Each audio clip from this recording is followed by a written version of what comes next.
stepping forward to say, this is my child, it's also putting them at risk of a deportation. This is their red lines, not our red lines. So this board is full of the words that I don't really know or have had trouble spelling.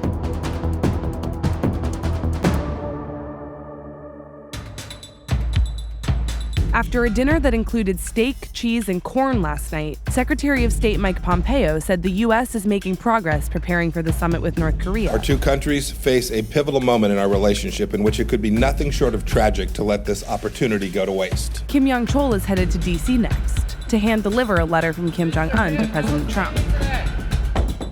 President Trump pardoned right-wing provocateur Dinesh D'Souza, who pleaded guilty in 2014 to campaign finance fraud. With Hillary and Bill, they're always looking to figure out how they can benefit. Obama, who I think has been a spoiled brat since he was 2. This is the 5th pardon Trump's granted while in office. The president also said he's considering commuting the sentence of ex-Illinois Governor Rod Blagojevich, who appeared on Celebrity Apprentice, and pardoning Martha Stewart, who had her own Apprentice spinoff.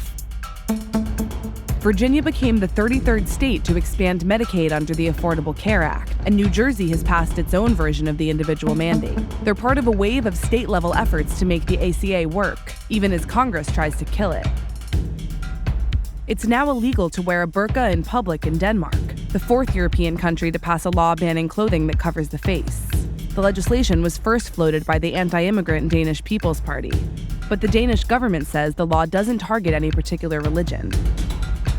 Neil Portnow, the president of the Recording Academy, who said that female artists and executives need to step up if they want to be part of the music industry, will be stepping down next year.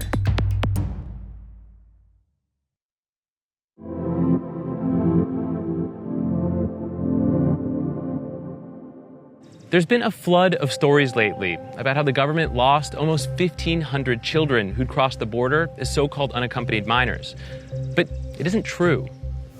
The Office of Refugee Resettlement, or ORR, is responsible for unaccompanied minors. It finds and vets sponsors who look after these kids while their immigration status is determined.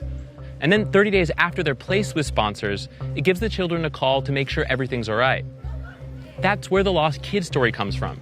ORR called over 7,600 children, and almost 1,500 of them didn't pick up the phone. Those kids were then counted as lost, even if they weren't necessarily lost.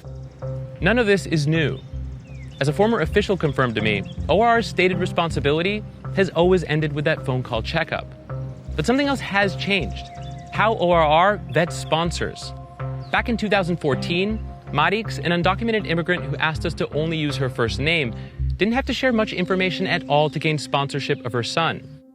El nombre, la dirección. La dirección. Mm-hmm. ¿Qué más? La edad. Pero más nada de información. No, no más nada. No. Y quería siempre estar junto con mis madres y con mi papá siempre. Today the rules are stricter, largely because of a highly publicized scandal where unaccompanied minors ended up in the hands of human traffickers. ORR is even getting ready to implement a new rule where all sponsors have to share their fingerprints before recovering migrant children. And it's starting to share some of this information with the Department of Homeland Security, which isn't exactly friendly to immigrants. Have you had people come to you, potential guardians, and say, I want to claim my child, but I'm worried if I do it, then I will be deported? Yes, I had a couple of people who were asking me those questions, like, what happens if I come forward and then I want to sponsor my child? Like, will they know where I live? Will they be able to tell immigration where I live? There is this common understanding in the community and this common fear that also stepping forward to say, this is my child, it's also putting them at risk of a deportation. If ORR is trying to do something for this population, they need to better assess, not provide this unprecedented policies where, well, your parent is undocumented, we're going to share that information with us. It's just not going to help children. So far this year, there seems to be some truth to Velasco's warning. Only about 40% of unaccompanied minors have been placed with their parents, compared to 60% in 2014. ¿Qué hubiera hecho si esto hubiera pasado hoy? Claro que hubiera tenido más angustia. De las leyes migratorias que existen ahora, por lo menos se escucha y se ve de que están más fuertes. ¿Les preocupó que en este proceso alguien se iba a dar cuenta que no tenía documentos? Sí. Incluso cuando yo tuve que llevarlo a él a presentarlo a migración, sentí temor. Luego que tuve que llevarlo a la primer corte, yo sentí temor. Y mucha gente me decía, no, tú no puedes ir con él, tú no puedes ir. Y entonces yo me orienté así con personas y me dijeron, no, tú tienes que ir porque él es menor de edad. Tú eres la mamá y tú tienes que ir con él. Bueno, dije yo, ahí traté de dejar el temor y empecé a llevarlo a las cortes. Ajá. Pero sí que da temor.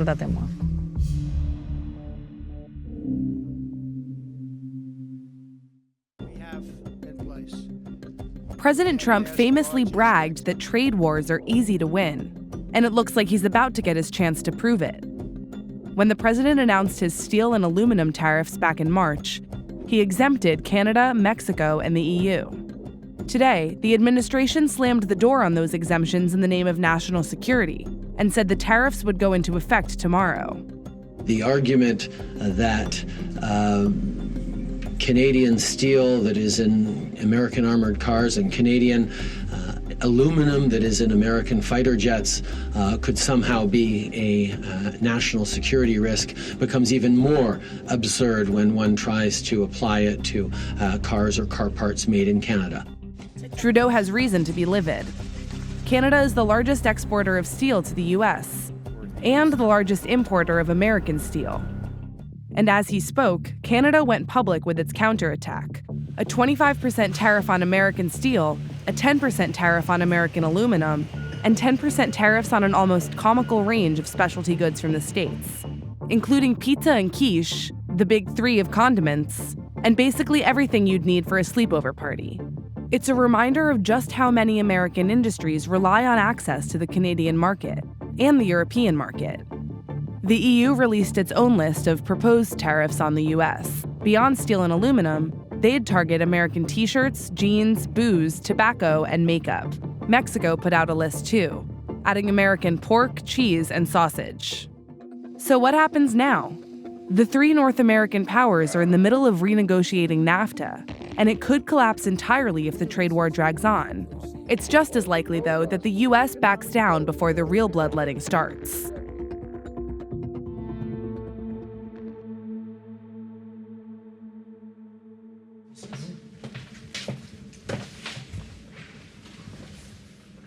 Voilà.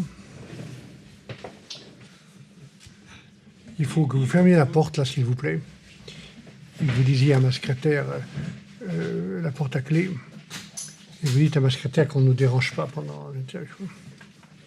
Et donc, ce qui est parfois difficile à comprendre du côté britannique, c'est que nous ne voulons pas négocier, nous ne voulons pas transiger, nous ne voulons pas compromettre ce que nous sommes et qu'ils veulent quitter. C'est leur choix de quitter. Michel Barnier is the voice of the 27 countries in the European Union's Brexit negotiations. The future rights of 500 million citizens and a trading bloc worth hundreds of billions are riding on the deal his team strikes with the UK. A former French foreign minister, he's taken a hard line in the negotiations. The clock is ticking. Huh? There will be no business as usual. And shown a unique talent for trolling the British. Ça, c'est un livre sur un autre homme que j'admire beaucoup, qui est Churchill. Churchill était très européen. Hein? Less than a year before Brexit, Vice News went exclusively behind the scenes with Barnier to check in on the status of the world's strangest divorce settlement.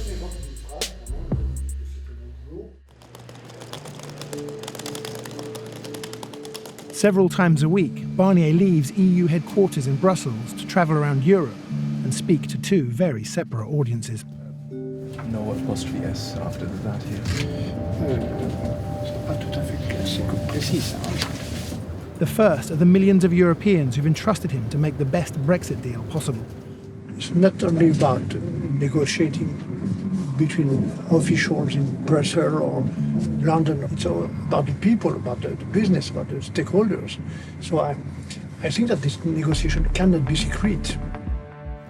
Of course, for a Frenchman speaking primarily to Europe, it's no accident that many of his speeches are in precisely constructed English. He knows the second audience listening in is the British press, which dissects his every word. Est-ce que je dis closing doors or make choice?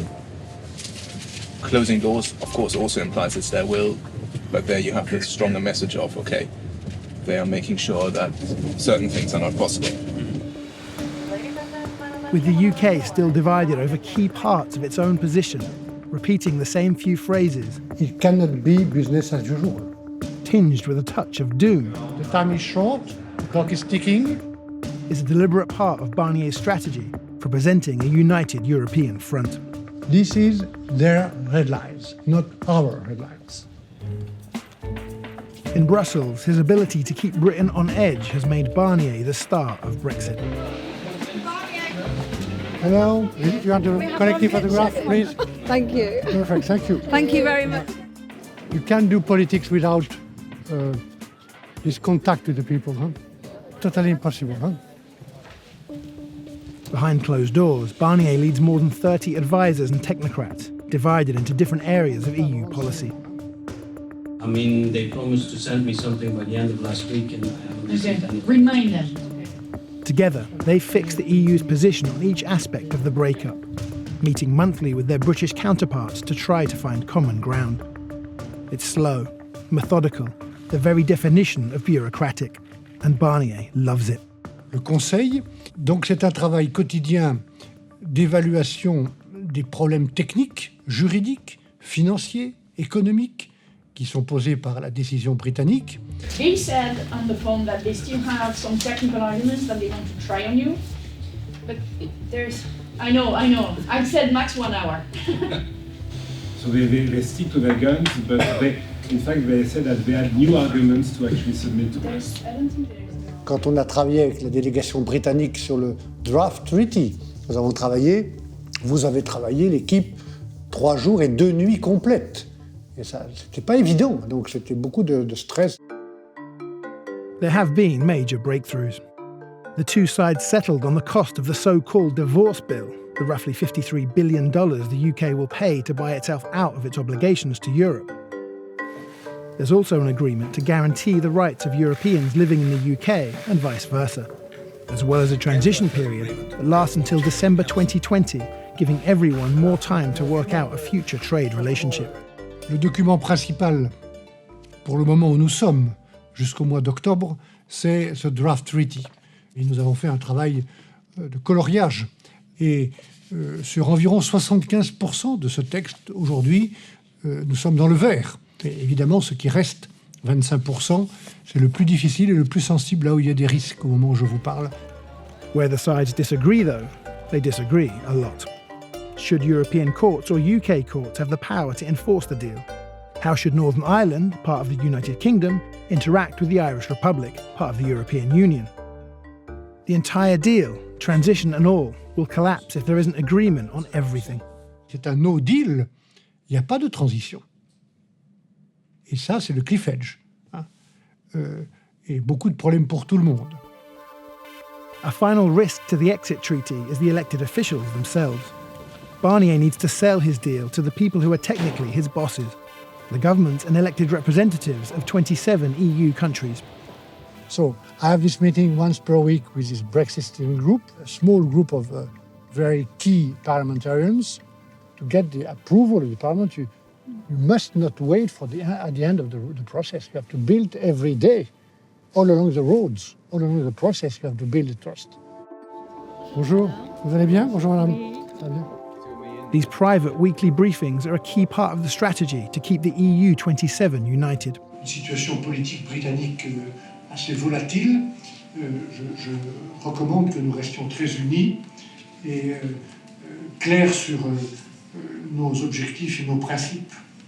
Un mot maintenant sur la question des douanes que les Britanniques avancent avec plusieurs idées. Ils ont 2 propositions dont débattent actuellement les ministres britanniques, notamment de l'Europe. Aucune de ces 2 propositions n'est opérationnelle et acceptable par nous. indeed, I agree with you that, I mean, the two options of custom are totally unacceptable. Barnier is among the favourites to become the next president of the EU in 2019, meaning he would personally oversee the future relationship between the EU and the newly independent UK. Ce travail n'est pas terminé. Il y a cette première étape de traiter sur le divorce, mais le plus important, c'est la relation future qui va prendre plusieurs années après. Ça, c'est le plus important. Au moment où je vous parle, je n'ai aucune certitude, et je vois bien la difficulté, l'intensité de ce débat. Mais nous attendons du côté britannique des positions claires, des choix. C'est la décision britannique de quitter l'Union qui crée le problème. Personne d'autre. Rien d'autre.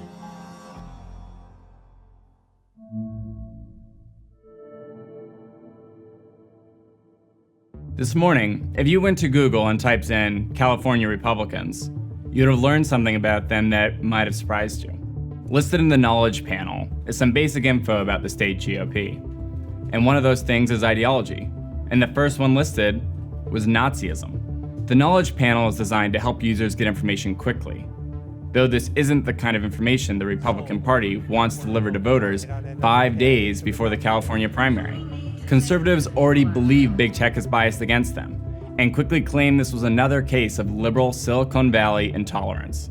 California Republican and House Majority Leader Kevin McCarthy called Google's label, quote, a disgrace, and that it is just the latest incident in a disturbing trend to slander conservatives. When Vice News reached out to Google for a statement, they fixed the problem, but also claimed it wasn't really their fault.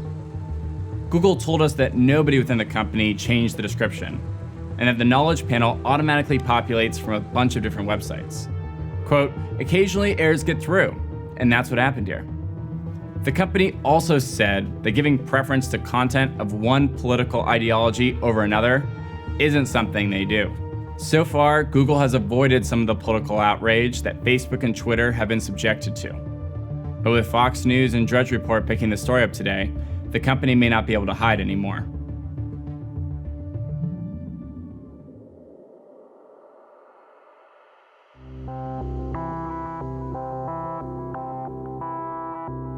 At this point, I'm not sure whose trophies are whose, because we both participated in some of the same bees, but these are all our north-south ones. There's also these two. These are our South Asian trophies. This one is my brother. No, this one is my brother's because he won, and this is mine. My brother came in first, and I came in second. The 26 finalists of the 2016 Mass Mutual South Asian Spelling Bee. We are predominantly, as a community, not really good at sports. So, so this was something, a brain sport, which I thought that if done right, the community will really respond well. Because, you know, it would involve the entire family.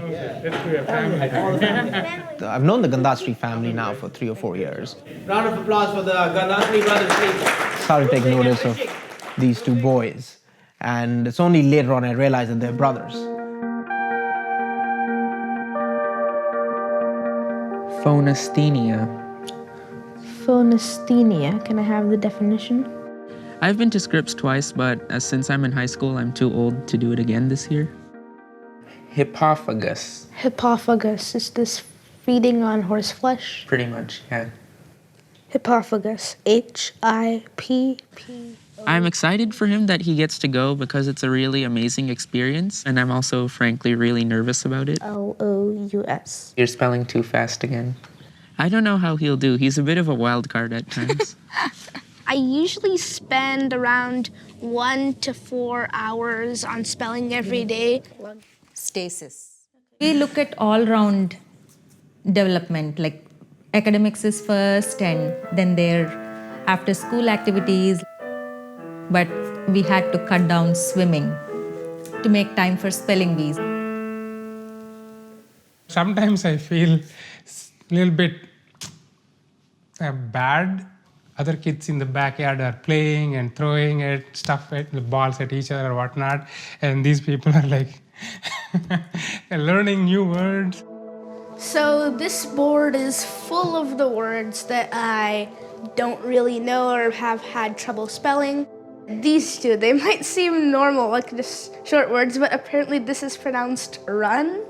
It's Jen, and this is pronounced khat. It's Xat. I know this one is something to do with the cardinal Confucian virtue, run. It's a Chinese philosophy. Really, Dad?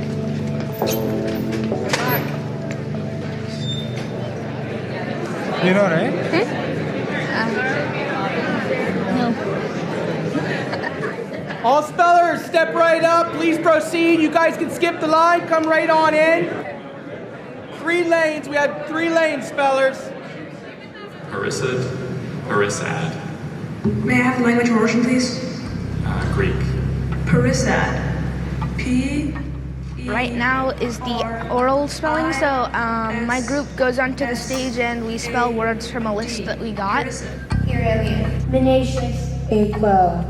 ECU. I have to pass this round and the next round to get into the semifinals. If I don't pass these rounds, I'm not in. Correct.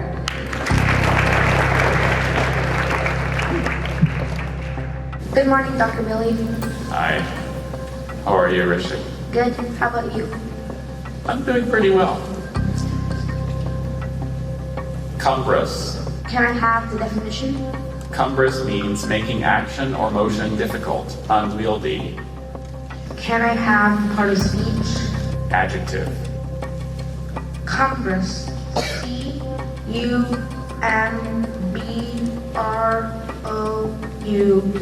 Cumbrous. Correct.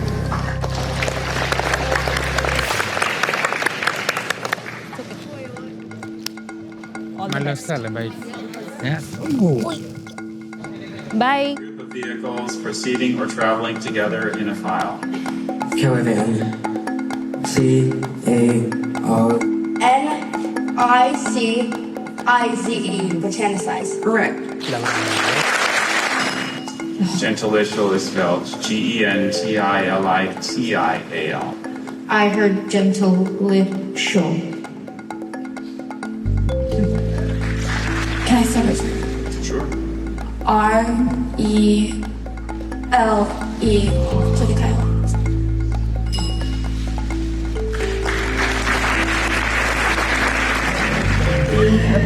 S-P-O-N-D-E-N-C-E. Correspondence. Correct. And with that, here are your 2018 Scripps National Spelling Bee finalists. From San Jose, California, speller number 70, Rishik Gundashri. I'm ecstatic. And you heard my advice, right? Just stay calm and stay cool. Yes. I knew that he was pretty good, but he hasn't studied much until right before our regional spelling bee, so I didn't know if he would make it or not. Corbel. Corbel.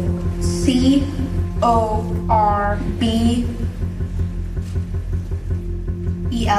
Corbel. Correct. S-T-U-R-M.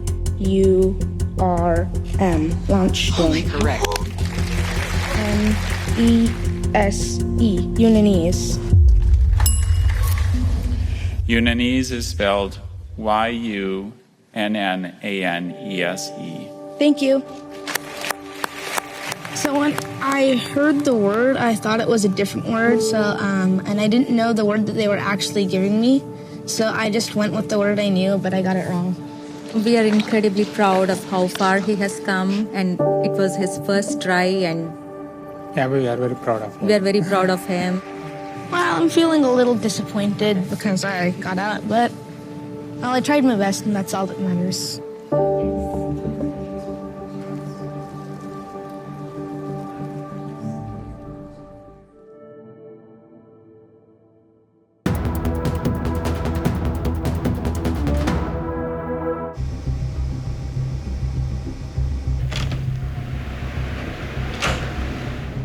You want to do the honors? Sure. So I'm about to 3D print a human ear. So we're right at the beginning of a revolution, and it's going to be manufacturing with total freedoms. Thing is massive. So you're 3D printing rockets to send a 3D printer to Mars to 3D print more rockets? To come back to Earth, yeah.